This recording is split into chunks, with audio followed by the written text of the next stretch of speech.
Good morning. Good morning. Hello. Hello. How y'all doing? It's Coffee Date Monday It's with the Monday, y'all. with the butchers. Yes. It's Monday. Fun day. Happy Coffee Date Monday. Happy Coffee Date Monday. Brought to you by ARC. Yes, we're part of their organization. Yes.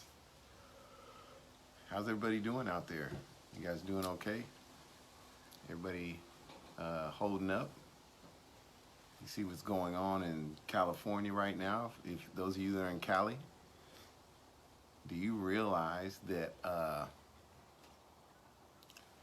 governor has just issued a statement, from what I heard, that they are going to shut down the bars in some restaurants because of the spike in the cases of corona. Hmm. Corona. Oh yeah, I'm just so done with this stuff. And everybody's telling me you got to be safe. And I do, I agree. We got to be safe. Gotta be safe. But the spike is, one, because they're testing more people, one. Two, we have to take into account that folks have been out for the last 2 weeks Protesting, protesting, marching, marching, and looting, hugging, doing all kinds of stuff. kissing. But they don't want to act like that. They even want to put that in the mix. I just think that we should take that into consideration.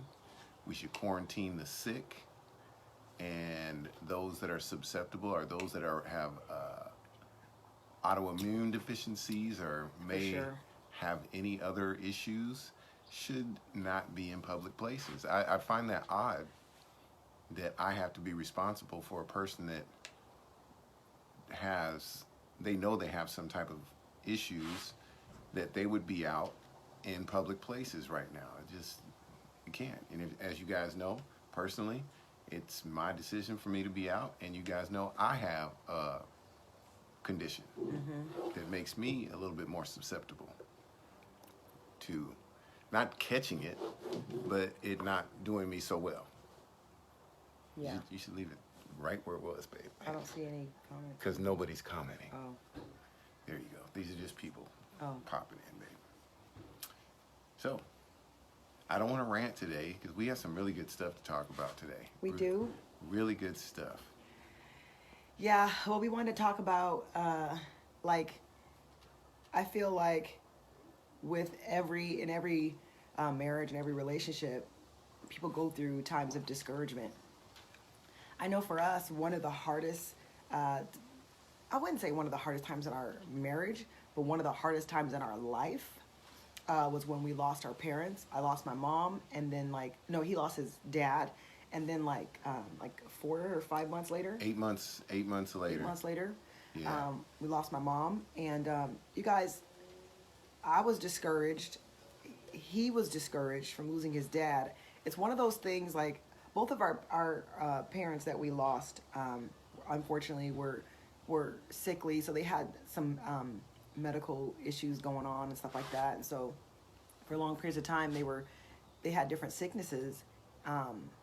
But so in our mind, I was rationalizing the fact that I think I could be ready, just the amount of pain and things my mom was constantly going through. But when it happened, it's like you realize there's no way you can be ready to lose a parent. Like it's not really anything you can say, okay, go, I'm ready. So in the middle of that, during that mourning process for both of us, literally every day was just new. Every day, we just kind of took every day, as it came, and just trying to find the words to encourage each other. It was kind of hard. So just during that time, you guys, just not just losing parents, but just discouragement period. Like even during this time, you know, like we check in with our leaders, we check in with our friends and family just to see where everybody's at. And what I realized is that, you know, people are hopeless right now. Even though they're still trying to soldier on, they're hopeless. And why are they hopeless? Because they don't have encouragement. And You know, that's the reason, and some of you guys may disagree with this, but that's one of the whole reasons why the body of Christ is important. You know, meeting online and all that other stuff, that's good for a moment, but that's why the Bible says in Hebrews 10:25, not to forsake the fellowship of yourselves, because we encourage one another. We pray for one another just to see our faces. But in a relationship, you know, if I want to have hope in my relationship, and Pastor Jenny preached a really good message yesterday about unleashing hope. In order for me to unleash hope into our marriage or into my wife when she's depressed or when she's discouraged, I have to be the one that encourages her. I have to find out what encourages her. Maybe it might be words. Maybe it might be Acts of service, her love language, whatever it may be. It's important for us as spouses, married couples, to make sure that we're checking in on each other. The same way we check in with our leaders is the same way we should check in with our spouse. Like, hey, how you doing today? And you know what? These are one of the things, honestly, I truly believe that if you're married to somebody and you're paying attention to them and you're not being selfish, you could tell when your mate is down. And in need of encouragement. You could tell what their moods are. And what you need to do at that point is do something to encourage your wife. Because if my wife is encouraged, that encourages me. So if I encourage her, I'm encouraging myself. If I can bring a smile on her face in her time of discouragement, that will do a world for me, a world of good for me. Yeah. But what ends up totally happening, I think, in marriages is you have one person that's discouraged, and because they're discouraged, discouragement is almost like it's more contagious than the COVID-19. Yeah, because you can't wear a mask. You can't wear a mask. You can social distance. Most discouraged people will social distance. But I will say this: a lot of people that are discouraged will mask what's going on with them, and they become like really mean and really upset with people around them, and they look for people to get out that discouragement on other people. Almost to like take it out on. Exactly. Yeah. I was just trying to use other words, but they take it out on other people. But it's up to us as spouses to recognize when our spouses are discouraged and learn and try to encourage them. So as I was saying, if two people are discouraged and I don't recognize my spouse's discouragement, then I'm going to get offended when she's not smiling or when she's not laughing at me or when she snaps at me. I'm going to sit down and I'll get upset. So then now you have two discouraged people in the house. Yeah. When you have two discouraged people in the house, then there's no hope. And so what is my hope for us to be together? I have to have a hope in our marriage. And when we're both discouraged, this is when discouragement lasts for such a long time, you start thinking stuff like, man, she's changed. Or he's changed. Or maybe we're growing apart. We're growing apart. Here goes, I hate this. I love you, but I'm not in love with you. Oh my gosh. Who made that up? I don't know. Somebody made it up. Somebody made that up. Popular. I love you, but I'm not in love with you. Oh, okay. So I phileo you, but I don't agape or eros you. I mean, really? Can you guys help me out? Yeah. No, it's basically we have to deny ourselves in this relationship and stop being so selfish and be able to minister to one another in these times of need. You know, men, a lot of us want to be encouraged in certain ways, but you're going to have to understand that you're not always going to get encouragement the way that you always want it. Right. I think in the marriage at different times, there's always a certain time in the marriage where somebody's going to have to take something for the team. Okay. Take one for the team. Take one for the team. I feel like every married couple knows that phrase, take one for the team. Now, for every couple, it may mean different stuff because we use it at different times, take one for the team. Right. A lot of times, it's like something that you normally like to do and something that would really encourage you or something that you would really just enjoy to do right now. Sometimes you have to take one for the team and not, because now it's time to encourage the other spouse and make sure that they have what they need right now. And I know just for me, being married to somebody like Pastor John, he's an encourager. And I don't know if anybody knows, like really intimately knows an encourager. It is hard to encourage an encourager sometimes, especially when they get like really discouraged or really low. I remember just after he lost his dad, just feeling like so, like my hands were so tied in trying to help him navigate through that. I knew that nobody but the Lord could help him through that time. And so I almost felt like I was tapping out or not doing enough by just praying. Now listen to how I just said that. Oh, I just prayed. Some of us can feel that way. Like when people are going through things and you feel like your hands are so tied and all you can do is just pray. I just want to encourage you guys that just praying is everything that needs to be done. Like everything. Everything that could possibly be done, everything that could possibly help, everything that could possibly bring him relief is all going to just come through just prayer. So even though during that time I felt like I wanted to do more because I wanted to do more in the natural, to be able to see that smile come back on his face and just see his heart lighten up, but all I could do is pray.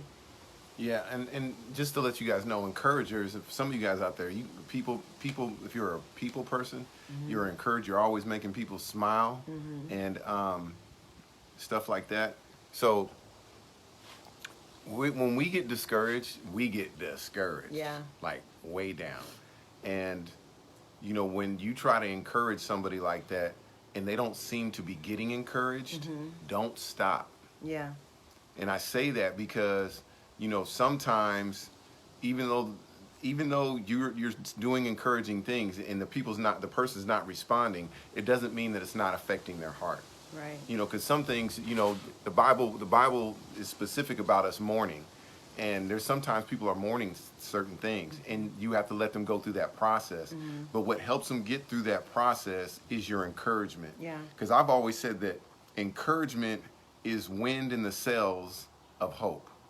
So when encouragement is, you start blowing encouragement at people, constantly giving them encouragement. And there's something else I said, encouragement is not just for the discouraged. We don't try to encourage people until they're discouraged. When you're encouraging people when they're discouraged, you're late. I try to encourage my wife constantly. I'm constantly telling her how beautiful she is. I'm constantly telling her how great of a mom she is. I'm constantly telling her how good of a job she's doing. I'm always doing this thing. I'm encouraging her to keep her doing better. Now watch this. Sometimes, like for you, those of you guys need to understand something. We discipline our children. And when we discipline our children, it's an encouragement. Catch this. I am spanking my children to encourage them to do better. So sometimes I actually encourage my wife.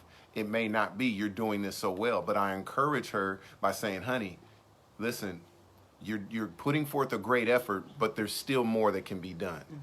It's not a criticism, it's more of a critique, but it's also encouragement. Man, I really like the way you made that dinner. Man, babe, you're the best cook in the world. If you threw a little bit of ginger in there, that'd be, man, That's oh my true. gosh. And I appreciate that too. Because I don't know if there's any other wives out there that one of the ways that you show your love and your affection towards your family is to cook for them. Like I love to cook, so cooking for my family is something that I really enjoy doing. So if they enjoy it or if they don't like it, like I want to know, what don't you like about it? Or if you do like it, can you tell me that you like it? Because I did that out of love for you. So I feel like that's something that can definitely should be heard by other husbands. Like definitely say something. Don't just like expect, well, she's supposed to make dinner and I shouldn't have to tell her it's good. She know it's good. Like, no, tell her that you like it.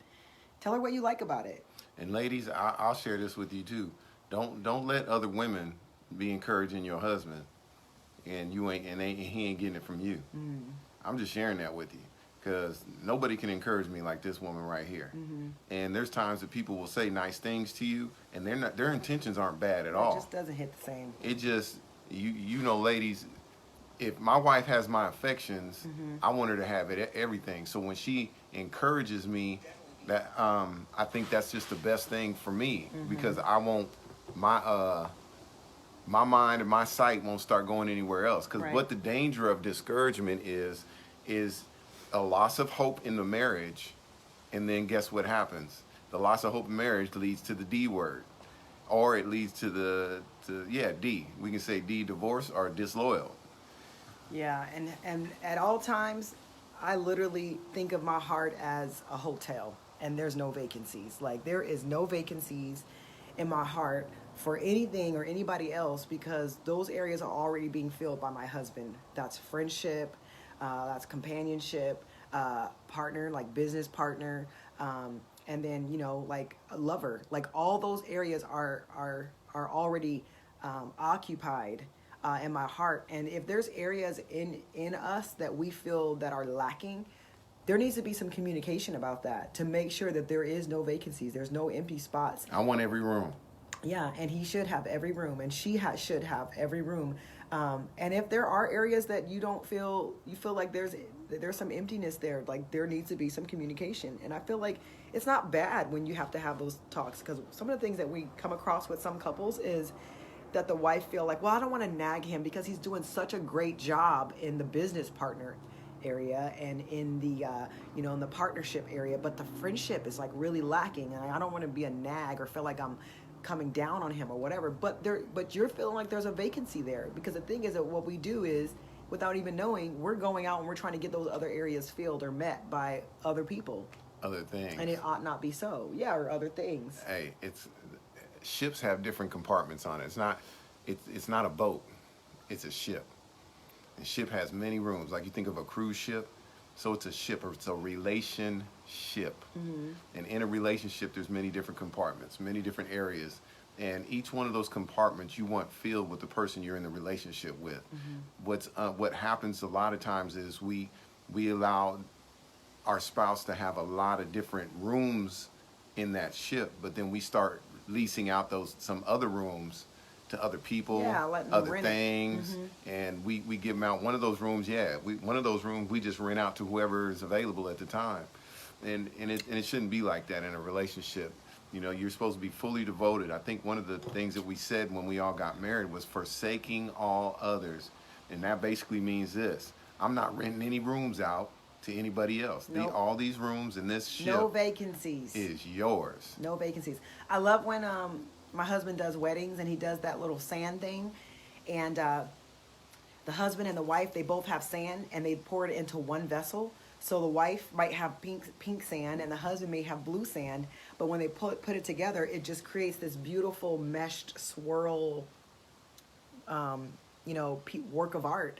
And in the vows, he explains how the two become one.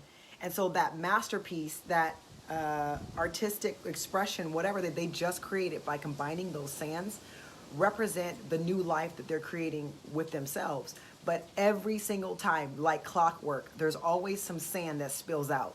So there's some pink sand on the table that was supposed to be in the vessel, but it didn't make it in. And there's some of the blue sand that's on the table that didn't make it in. And I love the way he always explains about the sand that's dropped out of the vessel. The sand that didn't make it in isn't supposed to get in. It's not supposed to be there. That's the stuff you're supposed to leave out of your relationship. Yeah, past relationships. Yeah, past relationships, past hurts, what is it? About expecting, what is the word they use? Unspoken expectations. Not unspoken, but unrealistic expectations. Yeah, not only that, but things you saw mom and dad do in their house, that's some of the sand that didn't make it in.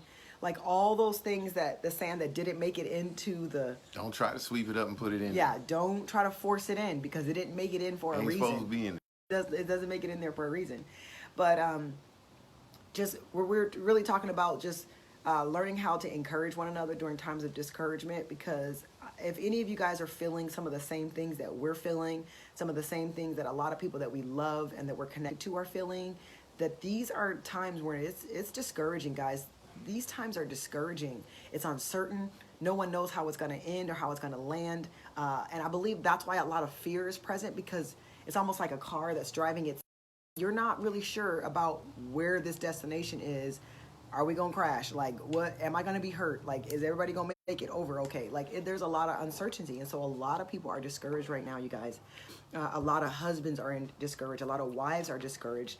And every day is literally a new day as far as like our feelings and our emotions. And we just really want to encourage you guys to really pay attention to what's going on with one another, because sometimes we can go outwardly. And when I say outwardly, I'm even talking about like kids.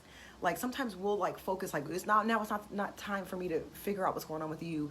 I got to figure out what's going on with my kids, and I got to make sure my kids are all right. And you guys, we have to be really careful about forsaking one another, even for children. Like, I know it sounds hard, and especially for a lot of people that we know, because we all care so much about our kids, but do you know your spouse comes first? I know I know that's hard, and for some people it's offensive, but it's really true, because a marriage, a husband and a wife coming together, a family is built upon that foundation.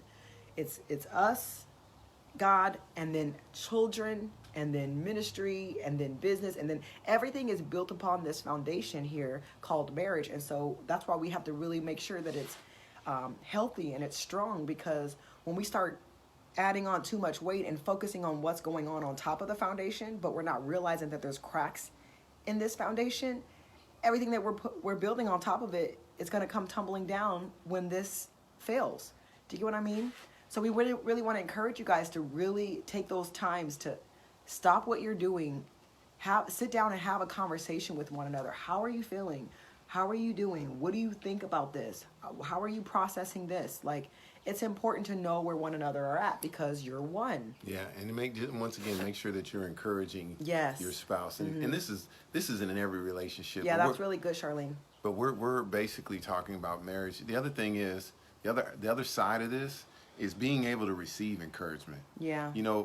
A ship out in water, a sailboat out in water, ain't gonna go nowhere unless the sails are up. There can be all kinds of wind blowing, but unless the sails up, it can't grasp the wind and go. And that's with a lot of us sometimes. We get so discouraged that we get caught up in our feelings and our emotions, and then when somebody tries to compliment us or give us a nice, just encourage us, we don't receive it, because we don't receive it. We don't get what we need to keep going in this journey that we're on. Yeah. And I see that a lot of times in marriages. I see in just relationships. Really. Yeah, somebody says something nice, but people's walls are shut and closed. And when somebody's just trying to make it up, and they're like, hey, you look nice today, even though yesterday y'all were arguing, or 10 minutes ago you were arguing, and then the husband or the wife be like, you know what?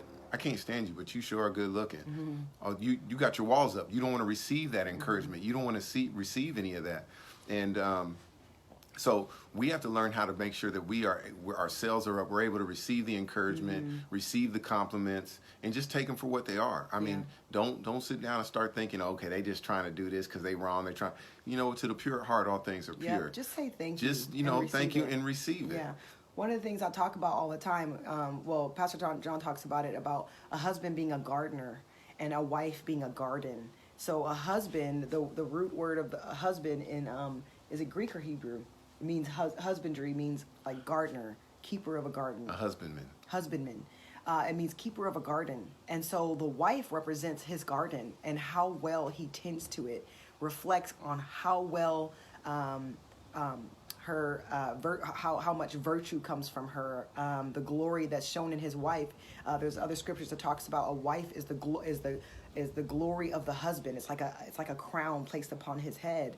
And so how well he tends to this garden is a testament to how much of a good gardener he is. Now, I can put all the work and the blame on him, on how I'm feeling, what I'm doing, how I'm acting, how I'm treating people. I can say, well, my gardener, la, la, la, la, la. I could do that, right? And his shoulders are big enough and broad enough that he could probably take it, because he's strong and he could do that. And he's that kind of guy. But as a wife, we have to realize that the same way that the gardener is doing everything he can to make sure that this garden is healthy, it's also my part to make sure that I don't allow those weeds to come in and choke out all the seeds that he's trying to plant. Because weeds come and they don't care how much work you done put into planting something, how beautiful the flowers are going to be when they get here. Weeds, all they want to do is choke it out. They're like, I want to get that and I want to choke it out.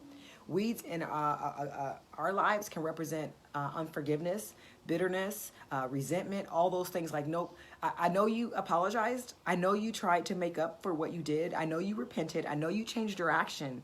However, I still remember in 1986 when you called that girl. I do remember that. And I want to look in your phone and see if her phone number's still there. Like, that's not allowing the gardener to plant good things. That's holding on to the weeds. That's holding on to the resentment and not allowing the garden to flourish. Can I preach for a minute? Yeah. I just got to preach. Listen to me, guys. I wish there was more men on here. I hear men complain about my wife ain't meeting my needs. You about to go there? I'm about to go there. Are you really? I'm really about to go there. You know, the reason why I believe my wife is and who she is to me, the way that she is, has a lot to do with the way that I treat her. And she said it herself. If I'm a husbandman, if I'm tending to this garden, the Bible even talks about the wife as a delicate flower. Mm-hmm. So if there's a type of fruit that I want to eat of, I have to make sure that I am tending to this garden well, that I'm making sure it's getting the right nurturing or nutrients that it needs to provide the fruit that I want to eat of. The Bible says, "Don't muzzle out the ox that treadeth out the corn." Okay. So when I begin to nurture the garden that I have, it will produce good fruit.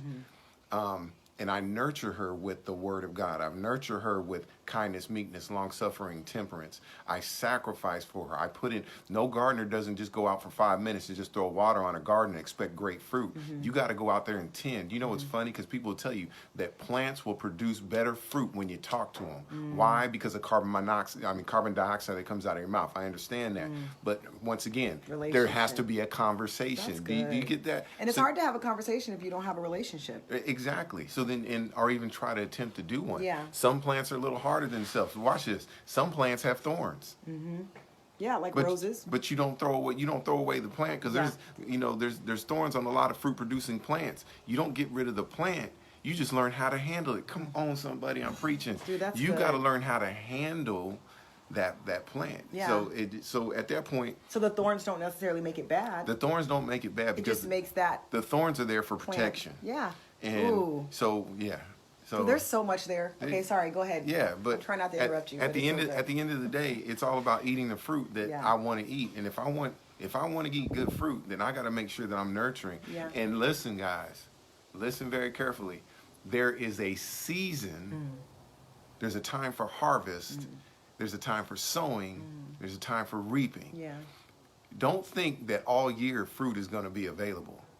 Okay, there's times that the plant, the flower is not going to show forth their fruit, but that doesn't mean that you don't tend to the garden. Yeah. Because there's a season when it comes around that you want it to bear forth good fruit. There's some pruning you have to do. There's some tending you have to do. You got to keep away the bugs and the aphids and the worms and the moths and the cankerworms. You got to keep all those out. It's the job of the husbandman, not the job of the wife. That's so good. So, and that's, if you guys really look at it, that's what it all breaks down to. That is so good. That just reminded me of a scripture. I don't know where it is, but it says that no one comes into a strong man's house and wrecks that strong man's house unless the strong man first be bound. And the scripture is basically saying nobody's going to come into a strong king, priest, and prophet's house and wreck his house unless that strong man is first bound up where he can't do anything about it. He can't fight against it. And I love that so much because one of the first jobs of a good husband is to make sure he's not bound up and like he's not entangled in some things that's going to keep him from fighting and warding off some dangers that are trying to come into his house and wreck his family. Dude, I feel like so many men need to pay attention to that because sometime, and especially like at certain times, like, you know, like, what's that called? When men go through the things and they want to buy different stuff. They go through that male midlife crisis type of thing, right? And we do more than want to buy stuff. well, they want to buy stuff. They want to like be appreciated. We a get certain we way. want They motorcycles and look at it. tattoos. They want tattoos and motorcycles and all that stuff, whatever.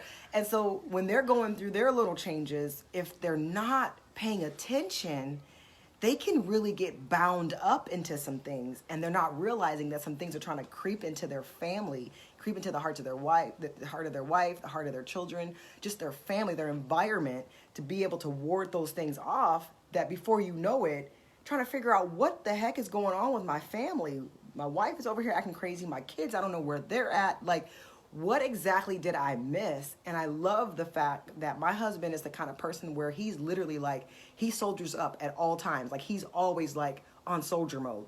This guy does not like sleep a whole 8 hours because he has like shifts. Like, he gets up and he makes his rounds around the house. And we talked about that last week, you guys, about him and his paranoid whatever sense. But to him, he's soldiering up. He's making sure everything in his house is exactly the way it's supposed to be. He's making sure nothing is creeping in while his wife and his kids are sleeping. And so to him, the fact that we sleep 6 to 8 to 10 hours a day and we wake up like, oh, it's a beautiful day, like open the blinds, let in the sun. And he may be a little bit tired, but to him, he's like, he feels like that's such an honor and such a great duty for him to have. And I wish more husbands would take that stance with everything that's going on. If my wife is feeling down about something, or if she's feeling unfulfilled about something, what have I not tended to? What window did I leave open? What door was not guarded? What wasn't bolted? What wasn't locked in? Let me ward off whatever may be coming into my house to try to wreck my house, you know? But I love the fact that he's always looking at what have I not provided to my wife or to my family to make sure that there's not harmony in my home. And watch this. Man, you can't always take it personal.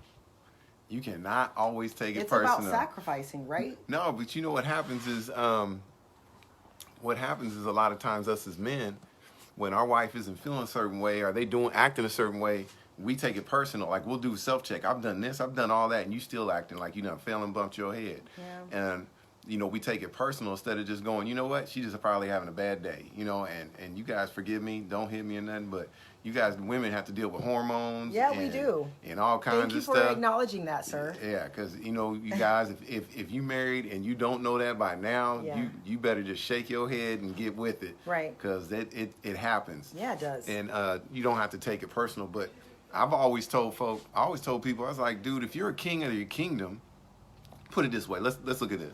Okay, I don't care if you're a Trump supporter or not, but anything that goes wrong in the country, in the United States, who do we blame first? Trump. The president. Because he's the president. We blame the president. We did it with Bush. We did it with both Bushes. Reagan. We did it with Reagan. Everybody. We did it with President Obama, Clinton. When something goes wrong, we blame the president, the leader of the country. So why not as men, if we're kings, we're priests, we're prophets, if we're the king of our household, when something's going wrong in our household, why isn't it our fault? Soldier up. It's our time to put our feet down and make sure that stuff is happening. We have to rule righteously. Mm-hmm. So I try to rule my house righteously as much as possible by living by an example, one, and two, making sure that I'm praying a lot because I need to be able to discern what's going on in my house. Yeah. Like with my son, my youngest son, who's 13 years old, who gets a little bit beside himself sometimes talking to his mother, I'm trying to figure out, wait a minute, what am I not doing?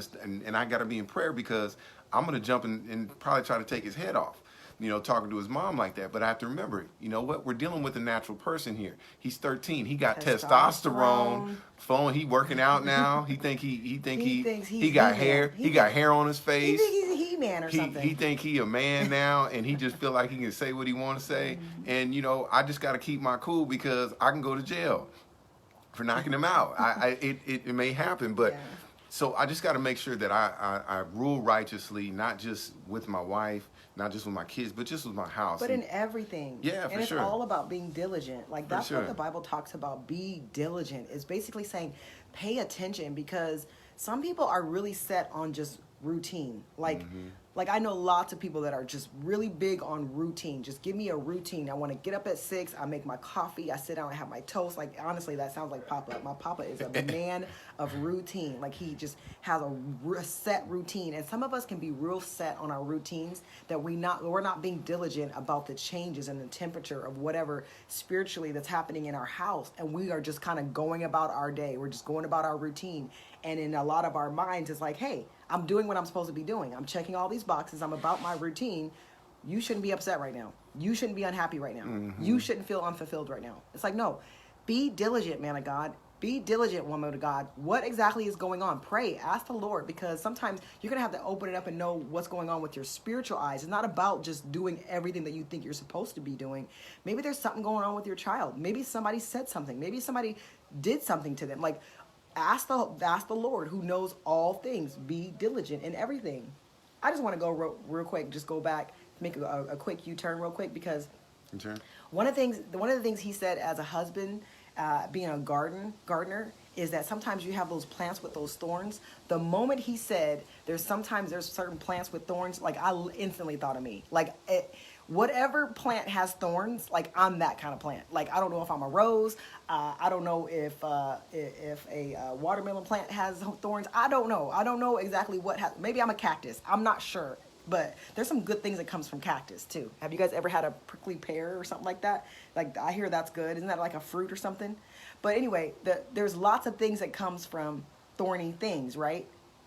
The moment he said thorny, I'm like, okay, that's me. Because sometimes people can look at people who are not as like, oh, I'm just gonna sit here and be quiet and I'm gonna smile all day. Like they'll consider those people that without thorns, right? But I'm not like a big smiler type of person. I'm actually pretty fiery and I'm feisty. And if you have something that's if you want to ask me my opinion about something, I'll probably have an opinion about it and it may not line up with yours. Like that's what my personality is. And so I would consider myself to be a thorny person. Now, some people would be like, you know what? I can't deal with the thorns. I can't deal with the thorns because they intimidate me or they scare me or whatever, or they might not find value in the thorns. But I feel like people who know how to garden a rose bush, there's some value in that because they're able to still bring out the beauty of that plant and allow people to experience the beauty of that plant because they weren't afraid of the thorns. They weren't afraid of the things that intimidates most people. Every rose has its thorn. Yes. And I appreciate that. I appreciate the fact that, you know, my husband is not one of those people where he's not intimidated like most of the thorny things that make up the most fabulous, beautiful person that is called Kaya. She's a thorn, y'all. Thorny. She's not a thorn in my side, though. Thorny. She is. And it's weird because I literally had to learn how to handle her. Mm. And I'm not saying that in a negative, sexist way. I got to learn how to handle her. I'm still learning how to handle her as she's growing. Yeah, and changing. As she's growing new vines thorns. and limbs. I've got to learn how to handle who she is. And I'm enjoying it. Oh, yeah, blackberries have thorns. Yeah, yeah. So blackberries. I like blackberries, too. You're a blackberry, too. I'm a blackberry. Hey, all right. Big blackberries. Yes, that's right, Carmel. I'm about structure and business. Yes, Yeah. See, Sister Carmel knows me. Like, if you give me structure and you're about business, I love it. Yeah, but no, dealing with it, you know, a lot of, I'm just going to share, you know, some men like challenges. And I like the challenge. I like the challenge that my wife gives me every day. Every day. Every day, y'all. You're welcome, every babe. Day. You're welcome, babe. But the reward is great. So the fruit is good, isn't it? The greater the challenge, the greater the reward. And, you know, that's what's been happening. And I think that reward that I'm getting is I have a great partner. I have a person that I love tremendously, somebody that understands me, a person that my best friend is part of my reward, a great mother to my children. She's been a fabulous mother to my two sons who they're not hers biologically, but she received them. And that all comes from just me learning how to nurture her, how to make sure that she's getting what she needs. Even in times of famine, even times of drought, we have to still as husbandmen, as husbands, learn how to make sure we're tending to our wives. I wish there were more men that were on right now, just to be more husbands, so I could just talk to them, because, you know, I as a pastor or a counselor, I hear it so many times, just sitting around the table with men, and they share with me about the difficulties of marriage, and I'm like, dude, this is what marriage is. Man up, soldier up, and this is what it's all about. It is a battle to have this relationship. And people are like, well, man, it gets tiring, it gets this. Well, you know what? You're probably fighting the wrong fight. Mm-hmm. You know, usually if you're not fighting, if you're getting tired in the middle of the fight, you're probably swinging in the air and you're doing the wrong thing. Wearing yourself out. You have to learn how to fight the proper way. It's one thing I learned when we were building the church and doing all that stuff over there. There were things that I said, you know what? I'm just going to do it without asking somebody or getting somebody to come help me and tell me how to do it. I just thought I knew how to do it, and I would do it, and I did it completely wrong, and I messed up. And watch this, and it ended up costing me more than it would have if I just would have got help to begin with. Yeah. So it's, you know, you need to go to people a lot of times that you see would have successful marriages, people that are open, and say, look, man, what's going on? I mean, how do you do it? What does your wife ain't? This is what I hear too. Your wife ain't like my wife. Your wife is difficult, or my wife is difficult. Your wife seems to be. I'm like, man, my wife wasn't always the way she is. Yeah. I had to learn her and learn how to nurture her. And listen, I had to take care of her so much that she felt it to be safe. Listen to me very carefully. That she felt safe and secure to submit to me. Yeah. And then every person and every personality is so different, you know? And so to compare the challenges that you have in one relationship to another relationship is not, it's not like apples and apples. It's completely different. There's different kinds of fruit. Yeah, because every relationship is almost like a whole nother like world. Like, so you can't like take your world view of what you're doing in your world and try to transfer that to another marriage. Like it doesn't fit. And we kind of talked about the marriage bed being undefiled is basically don't bring in outside stuff into your marriage, into the way you guys are intimate with one another or whatever, because it's completely different. Yeah, you know? the methods might be different, but the principle's still the same. Yeah, the principles will, of course, always be the same. always the same. Yeah. But learning how to encourage one another, it takes you first knowing one another. That's super huge, because say the way you encouraged husband number one, if you've been married more than once, is not going to be the same for how you encourage husband number two. So in order to fully be able to encourage one another, especially during really discouraging times like this, you guys, you have to know one another. What encourages me? He loves touch. Like if I just like touch him, if I just like hold him, kiss him, rub him, he loves that. Words of affirmation, like if he takes out the garbage, I'm like, oh my gosh, babe, you did such a great job taking out that garbage. Oh my gosh. Okay, he just made some ribs the other day on his birthday. He did that, which I love the fact that he wanted to do that on his birthday. They were so good, you guys. So what I do, I tell him over and over and over again about how good those ribs were that he made. I'm like, babe, those were so good. You are the best barbecue smoker, griller ever. Loves that. It's like I literally see his chest go from here to like here. He's like, yeah. I just what encourages me is when she acknowledges my sacrifices and my hard work. The way he try to bless me, because it's Yeah. all about that. It's like Yeah. literally like he's all about trying to bless me, trying to make me happy, trying to make me smile. And the moment I say, oh, you did that, I'm so happy. Like literally like that, boom, he's happy. Like that just made his world. Mm-hmm. And that's really what it's about. But Like, you got to understand, Kaya naturally is not that kind of person. No, I'm not. Naturally, it's like, hey, babe, look, I just built a Mercedes-Benz out front. Come and check it out. It got rims on it. You know what her natural... He said it got rims on Her it. natural way of responding to that is, oh, it's nice. it's nice. That's her natural way of responding. Right. And then I'm like, oh, I fell short. It's white. Maybe she wanted it black. And I'm thinking in myself, but you know, if she comes out and is like, oh, Wow, you did that? yeah. That encourages me, because I'm like, as a man, She likes it. Yeah, you She's know. proud of me, yeah. yeah. But I don't know that. I didn't know that right away. I learned that as we grew together in our marriage, because sometimes we feel like, well, the other person needs to just understand that's how I am. Like, I'm not just big on like, oh, thank you, and make a big deal about stuff. That's not who I am. And they married me the way I am. So, oh, well, they should already know. No, it's about compromising and making the appropriate changes, or being more flexible so that I can encourage him, because I want to encourage him. So it's okay for me to step out of my comfort zone a little bit and just be a little bit more expressive about what a great job he did, even though that's not my personality.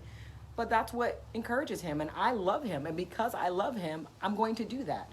And I just think that's what we should keep in mind, because we're always trying to, it's like we're trying so hard to make sure I'm not going to let nobody make me change. You know, I'm not gonna let her change me. I ain't changed for nobody. I'm not letting him change who I am. Like, no one's looking to change you. People are just looking to love you and to know you and to have a relationship with you. And in order to do that, sometimes you just gotta meet them halfway. You know? If you ain't changing, you ain't growing. No, that's so true. That's so good. Can you say it again? If you ain't changing, you ain't growing. That's true, though. And I'm not talking about you know, we have to, as we grow, things change. Okay, I mean, I don't act the way I did when I was 21. I don't even act the way I did when I was 40. Right. You know, there's maturity. Maturity is changing, and part of maturity is sacrificing one for another, especially Yeah. a mature relationship. And I just think that's the fruit and the product of love. Like when you see somebody going out of their way and going out of their comfort zone, I'm pretty sure they love you. And acknowledge it. Acknowledge the fact that, you know, I see you doing things that you wouldn't normally do for me. Thank you for loving me. Like, thank you for going out of your way to show me that you love me. If your boyfriend or your girlfriend and you guys have been together forever and you're pretty sure they're the one, but you don't see them flexing, you don't see them pivoting for you. Like, you don't see them coming out of the areas that they're not generally comfortable with because it'll bless you, because it'll make you happy, because it'll make you smile, because it'll make you cry with joy. Like, they probably don't love you, boo-boo. Like, can we just be honest about it? And if they're doing stuff for you just to get things in return, they don't love you either. That's called bartering. Or performance-based. Or prostitution. I mean, it just depends upon how you look at it. I just had to put that to you. You know, a lot of men out there are only nice. They're only nice to women. Like, they'll buy you a car, get you a purse. I'm sorry. They'll get you that Dooney and Burke purse and a Coach bag and all that because you giving something up, and that's all they really want because they might have the money to do it. But at the end of the day, ladies, you shouldn't be for sale. I'm sorry, but I just have to share that with you because we live in such a performance-based society that I'll do this if you do that. You'll only love me if I do this. Or if he takes me out to dinner and buy me food, then I got to do something for him. Right? No, you don't. You don't. No, you ain't got to do nothing. No, you don't. You ain't got to do nothing but eat what's on your plate. Right? Eat it. That's it. Take a doggy bag home if you want it. That's Can't it. eat the rest. That's all. I need to say that again for the ladies in the back. You don't owe him nothing. Just eat the food, Anime. Eat the cake. Eat the cake, Anime. Eat the cake, Anime. Eat the That's cake, it. Anime. You don't owe him That's nothing. all you got No. to do. And first date, and he asking you to go half or pay the tip, I say no, okay? Your sister Kaya said no. He ain't the one, okay? If he needs to split check. We told you about Broke Bob. Stay away from Broke Bob. No Broke Bobs. He can save up for the date for you, okay? You're worth that. He can put it on the credit card. Okay? You're worth that. Yeah. Shoot. Yeah. But back to encouraging each other. One of the things I also want to share with you guys is that, especially during times like now, like literally, if we could just snapshot today in our history book and say the perfect way to encourage each other or to have a thriving marriage in times of discouragement like now is to be okay with the fact that they're just going to have to go through this one. Like, I know it sounds harsh or it sounds like not fair or not very helpful, but discouraging times come, you guys. Like, if you try to avoid this one, it's okay because like 2 weeks later, something else is coming. Like times of discouragement come. They coming. In every relationship. They coming. Mom and children, father and children, spouses, everybody has times and seasons of discouragement in their life. And we have to, as a people, as we mature, learn how to go through it. And scripture, that we may know him and the fellowship of the suffering and the power of his resurrection. And the power of his resurrection. It's through the suffering. It's as we go through it that we learn how to lean on God. Because if I'm always learning how to lean on John, and every time I'm feeling low, I lean on John, and John's always being that answer for me. He's always being that antidote for me. And then something else comes, and then I lean on John, and then all of a sudden I lean on John, and John's not strong enough. Why? Because John just went through something. John just lost a parent. John's just whatever. And John just can't be that brick wall for me right now. Well, now what? What happens with Kaya? I need to learn how to lean and depend on the Lord. And I need to learn how, and the only way I learn how to do that through times of discouragement is to go through times of discouragement. And you guys, it happens. And what the good thing that comes out of it is that it builds up our spiritual stamina to know that the Lord will never leave me or forsake me. David was an encourager. And the Bible said David encouraged himself. And we always leave this out. In the Lord. Encourage yourself in the Lord. He encouraged himself in the Lord. Yeah. He didn't encourage himself In with his Joab. wife, yeah. He didn't encourage himself with Bathsheba. He did one time and he got in trouble. We all know about that. He didn't encourage himself with Absalom or Abishai or any of those guys. He encouraged himself in the Lord. Yeah. And that's what we have to do. Now, don't get me wrong. God places people in your life for us to encourage one another. But there's a time that he intentionally gets you to a point where you just can't be You encouraged. don't have anybody else but him. You know, if you read all through the Bible, it even talks about, why are you down? Why is my soul so discontent? Yeah, it's in Psalms. And we sit down and we think about David constantly was going through depression. He was constantly being discouraged. discouraged, yeah. He talked about when friends backstabbed him. He went through it all. It's all through the Psalms. And as we see, what he would do is encourage himself in the Lord. Yeah. And once that happens, and then God wants you to know that he's there for you. But then what he'll do is, when you start to encourage yourself, then you'll start noticing God will make sure people come around you to encourage you In the natural. in the natural sense. Also, you have to recognize too, and as my wife was talking, is that you need to start realizing when you are discouraged. Because if you don't recognize that you're discouraged, then how are you going to get what you need? You need some encouragement. Because I know a lot of times for me, when I'm feeling discouraged, I find people to try to encourage them when I'm discouraged. Because the encouragement flows through me as I'm encouraged. And when I see somebody encouraged, it encourages me. I've seen you do that countless times. Yeah, that's so true and so good. And it's true, you guys. Like, it's okay that sometimes this discouragement bus stops at your house. It's okay. Don't be afraid. Don't feel like your life and your family is falling apart. It's like, okay, that's okay. We're going to get through this. We can do this. We're going to encourage ourselves in the Lord. And it's okay that my husband's really discouraged right now. I'm just going to make sure that I create an atmosphere of encouragement. Like, I'll play some music that I know he likes. I'll make his favorite food. I just do what I can. And then I go into my prayer closet and I pray and I ask the Lord to meet every single one of his needs. And it's okay. And you know what happens? He comes out of that season of discouragement stronger, wiser, better, so much better. Never would have made it. No, but those times are needed, because if he doesn't build up those spiritual muscles, how will he be able to flex them? How will he know that God is faithful and he's a provider in those seasons if he never experiences the Lord in that way? How was King David such a great man and showed forth so much great courage and built such an amazing lasting legacy for his children through the Lord? It's because he went through those times of discouragement, but he came out stronger, you guys. And it's okay. It's okay.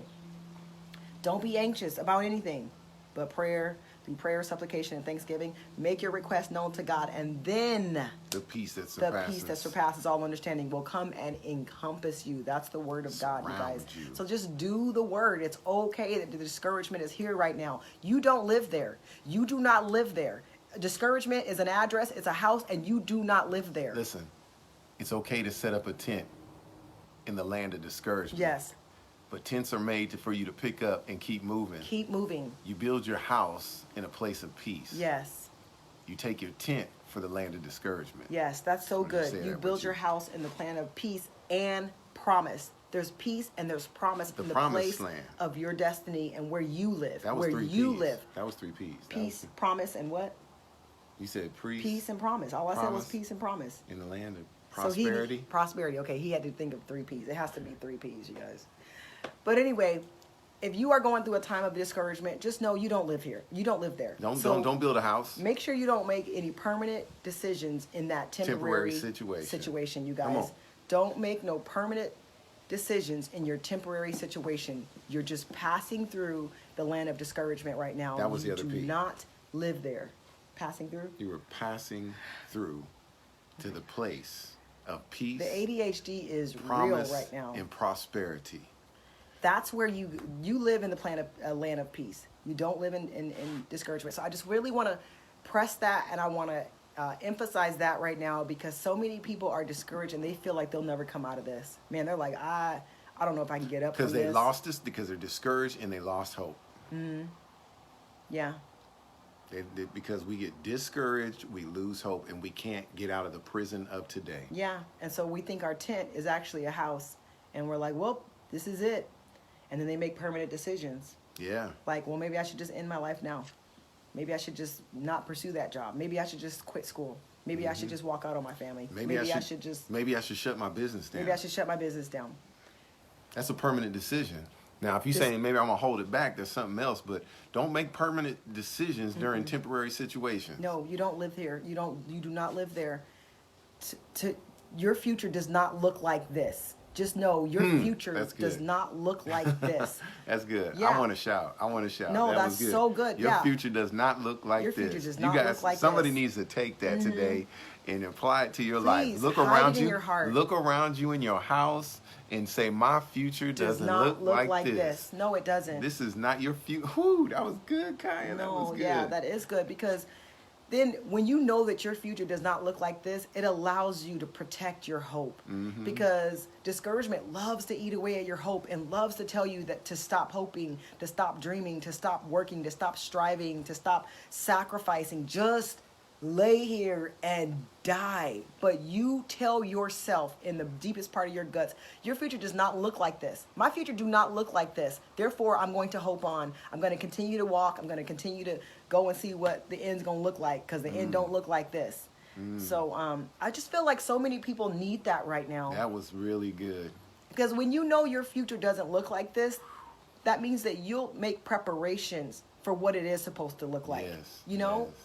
You won't fail to show up in the preparation because a preparation is definitely needed for the places that you are going. So if you use these times of discouragement to say, well, why should I try? Why should I keep striving in my business? Why should I keep striving in my marriage? It's never going to get anywhere. Yes, then you will live. Then you just stop. You just stop trying. You just stop fighting. And then when you come out of this season of discouragement, you'll realize that you didn't work on the things that you were supposed to be working on during those times, so that you can be stronger and be able to not just take hold of, but to keep those places of prosperity and peace and promise. Yes, come on. We talk about it all the time, like people that win the lottery, but they did no preparation to be a millionaire. There was no preparation, and so I love watching that show when they follow millionaires, and they'll talk about how they gave their cousin Pookie and their aunt Retha all this money, and everybody got a house and everybody got a car, and like literally like 2 years later they're bankrupt and they have nothing because there was no preparation to not just take hold of it but to keep it and to protect it. So times of discouragement is all about the preparation. Keep preparing.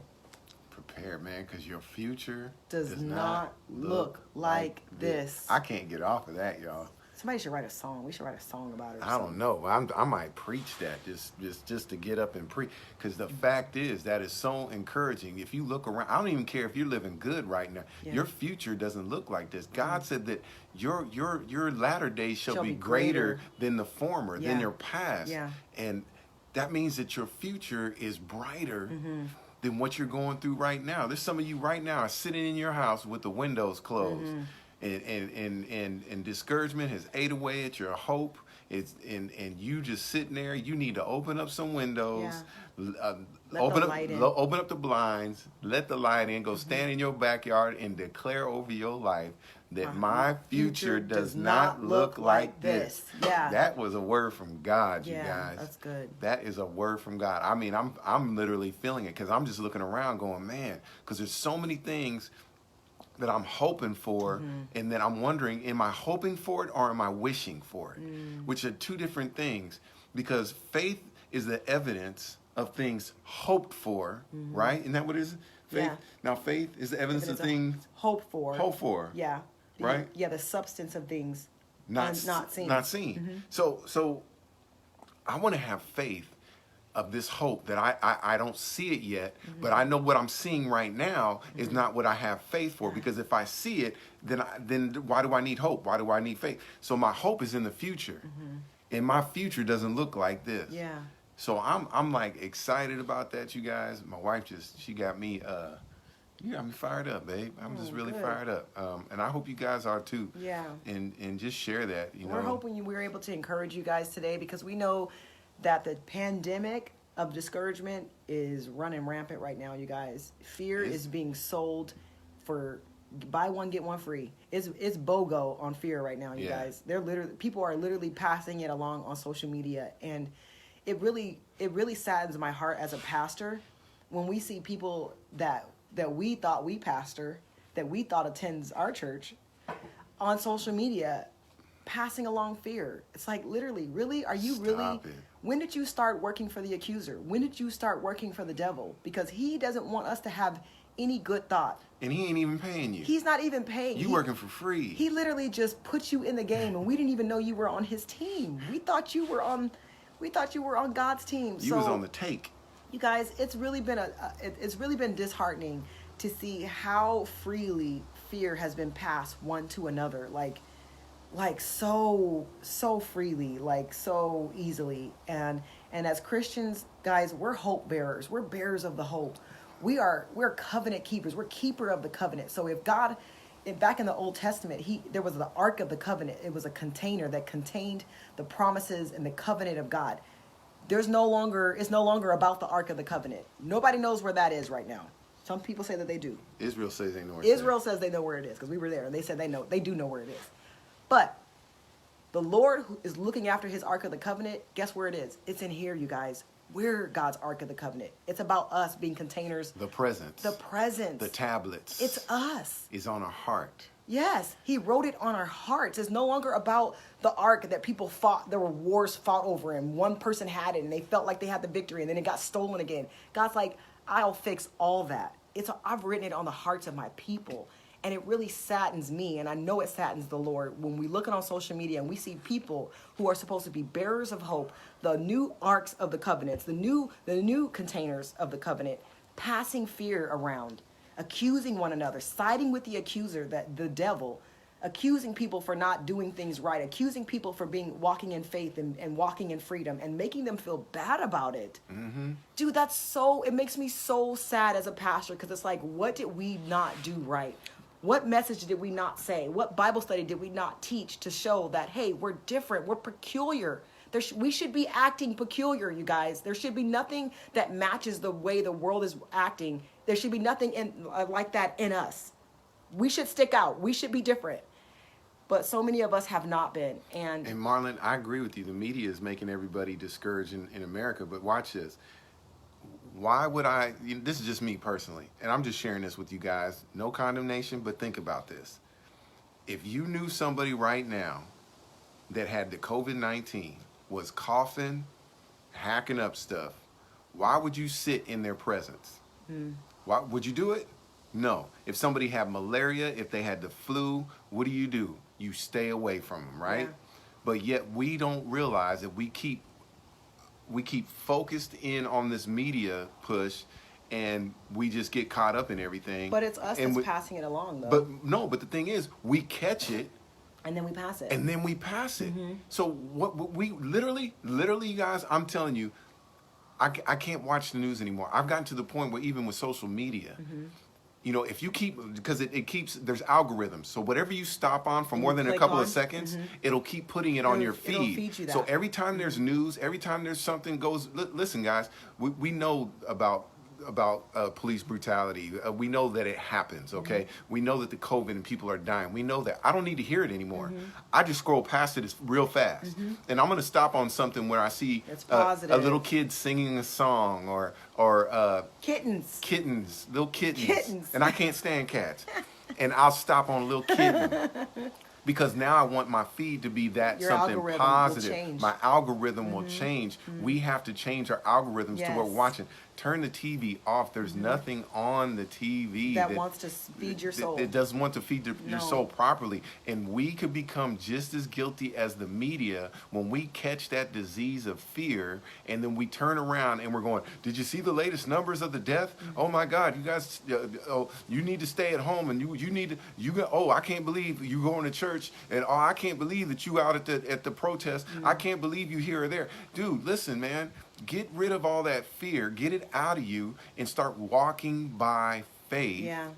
And allow your faith to increase, because I'm going to tell you what, the more fear you let in, the more faith has to go out. But the more faith that comes in, the more fear disappears. That's right. That's good. It's either one or the other. And we have to make sure that that's what we're doing, saints. I'm just letting y'all know. And I saw what you said, Ariel, we all need to be Care Bears. Care Bears. We Let's need to be Care Bears, okay? They were so cute, and they are. stick their little chests out and be like, yeah. Hey, I'm a bearer of love. Care Bears. I am the one that is going to help people with their faith and help them see other things. Yeah. I've gotten to the point where the most TV I watch is when I'm playing video games. That's where I'm at. I am a 52-year-old that plays video games He does. with my kids. He okay? does, and he yells at them if they're not if they don't have a 6. He's Right. like, watch my back. Video games ain't like the real thing. When you play them, guys, it ain't like the real thing. He's like, they're not military. I'm They trying don't to know. tell them they're out there shooting, tell me I can't shoot, but I took them shooting, or they took me shooting like for real shooting, and I showed them. I showed them what it's showed really 'em, babe. like. I You showed showed them. 'em. I showed them. Thank you guys so much for joining us today. We have been random. We drank all our coffee. I still got a little left. Okay, well, I drank all my coffee, and I've been noticing that when we get on our coffee dates, I drink my coffee fast, which Really is not, quick. which is not good for all of you guys, because then all 10,000 of my words come out at once. Mm-hmm. But it's been nice hanging out with you guys. I love you guys' comments so much. You guys are hilarious, especially when Ariel gets on here. She's such a little clown. Yeah, Marlon be saying some Yeah, stuff too. Marlon's funny too, and LaTanya Lawless, so hilarious. Yeah. Jasmine, we appreciate you always rocking with us, girl. I'm telling you, For MVP, sure. you are always rocking with us. We appreciate you. Yeah. Anyway, we love you guys. We hope we encourage you guys today to keep encouraging those people that you love and that you're connected to. But it's going to take some love and some patience on your end, Yeah. denying yourself. Yeah, matter of fact, this is what I want you guys to do today, okay? This is your assignment. Please, don't just call somebody. I know, FaceTime them. If you have an iPhone, if you have any other phone, well, what are you doing with your We'll life? pray for you if you don't have Get an iPhone. saved, something. Do a FaceTime, Zoom somebody just to check on them. Let them see your face. Yeah. All right? And then tell them, this is what I want you to tell them. Hey, I'm just calling to tell you, I'm spreading the word. Your future doesn't look like this. Yes. Yeah, I need you to call somebody right now. I need you to just tell 5 people. I hate to get super Or churchy. just put it on a post. I need you to turn around and tap 5 people and tell them your future doesn't look like this. Come Yeah. on, that's we church, dare you man. to just post it. Just post it on social media. Let somebody have that in their news feed to remind them. Hey, you Your know what? future does not Because look I like know this. there are tons of discouraged people right now, you guys. So let God use us as seeds to plant some new hope and some new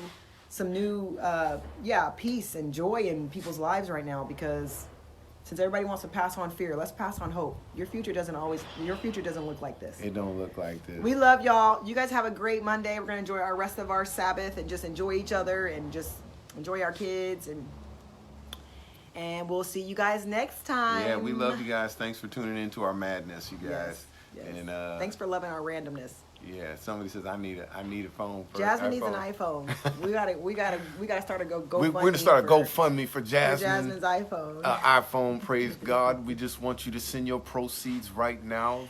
$5 right now for a prayer I handkerchief. want you to dig deep. We for have Jasmine's iPhone. we have anointed coffee cups We're gonna anoint the coffee cup and send them to you. Yeah, here we go. and then send in $5 and it's gonna go toward Jasmine's iPhone. All right, y'all. We Bye, love you you guys. guys. Love you. Later. Bye.